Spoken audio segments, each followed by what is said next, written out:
Obrigado. Agora, sobre a depressão, por que muitos líderes religiosos têm depressão? No meu caso em particular, foi o seguinte, eu fui eu não tive uma família bem organizadinha não, era bem disfuncional. Então eu morei com muitas pessoas. À medida que eu não seguia um protocolo daquele lá, eles acabavam me mandando embora, certo? Então eu sempre me via fazendo uma malinha, uma sacolinha, mudando de uma casa para outra, ok? E aquilo eu não entendia que estava desenvolvendo em mim um problema sério de rejeição. Quando eu fui pastorear a igreja, todas as vezes que uma pessoa saía da igreja, por qualquer motivo que fosse, às vezes apenas porque mudava de endereço, ok? Eu sentia a dor da rejeição. Só que eu não sabia isso, eu não reconhecia isso. Eu só reconheci isso porque uma profissional, né, da saúde emocional, ela me mostrou. Quando eu contei para ela a história, ela entendeu que todas as vezes que alguém saía da igreja, eu startava aquele comportamento de rejeição. Como isso é perfeitamente... Pastor, mas é mais ou menos como motorista de ônibus, Celso. Certo? A função dele é só dirigir. Tem ponto que ele para, tem gente que sobe, tem ponto que ele para, tem gente que desce. Ele não pode se envolver demais com os passageiros, porque o nome já diz, eles são passageiros. Ok? E eu cometi essa falha. E foi isso. Quando ela me deu essa informação, essa ferramenta, acabou me ajudando. E aí foi assim meio que um passe de mágica, um milagre. Ela me deu uma ferramenta. Num dia, 2 dias depois, eu já estava de pé, voltei às minhas atividades, certo? E segui a vida. Quer dizer, ela desarmou aquele gatilho. Isso. E ela descobriu qual era o problema. Uma profissional muito boa, hein, para entender isso, né? E aí o que acontece? Hoje eu continuo sofrendo isso, as pessoas continuam chegando. Eu ensino as pessoas hoje que você deve levantar todos os dias, de braços abertos para receber quem está chegando e de mãos acenando para se despedir de quem está indo embora, certo? E eu fiz isso na minha vida e hoje vivo bem, graças a Deus. Você, como empresário, não sei, você tem dificuldade para despedir alguém, não? Tenho. Eu sou bem... assim, eu sou um cara que não gosto muito de conflito, tá certo? Eu também não. Então, eu aprendi que como Deus, ele sempre trabalha com misericórdia e justiça. Você não pode ser misericordioso o tempo inteiro.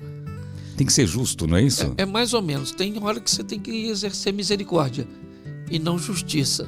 Se você exerce justiça o tempo inteiro, você fica uma pessoa... muito fria. Se você acaba exercendo misericórdia o tempo inteiro, você fica meio que fraco, né? Pelo menos assim, que as pessoas vão te meio leviando. Sim, como se fosse um grande ingênuo que acabam abusando de você. É igual casamento. Seu casamento, você alterna felicidade e razão. O dia que você quer ser feliz, abra a mão da razão.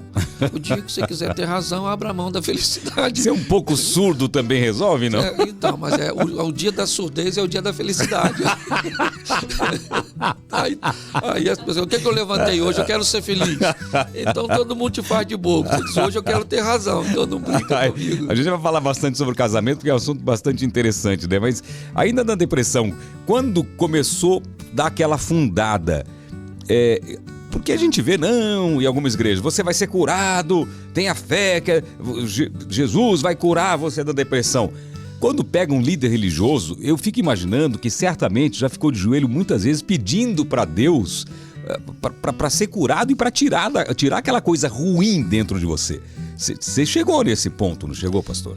Só que eu sempre fui muito transparente com tudo que eu vivi, e até mesmo comigo, ok? Quando eu descobri que a tristeza ela estava passando de 15 dias, eu comecei a entender que não era mais uma coisa normal, certo? Então eu comecei a ver que ali estava ficando meio perigoso. Foi aí que minha esposa acionou, né? Logo depois, uma amiga nossa que foi lá.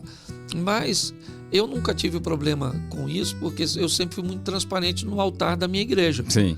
Então eu sempre falei dos meus problemas, das minhas crises. Inclusive eu falei para a igreja que estava enfrentando um problema de depressão, certo? Até para que eu conseguisse me igualar a eles. Essa é a minha proposta. Tem alguns líderes religiosos que preferem vender a imagem do super-homem. Quando o cara faz isso, ele vai ter problema até para explicar um resfriado, ok?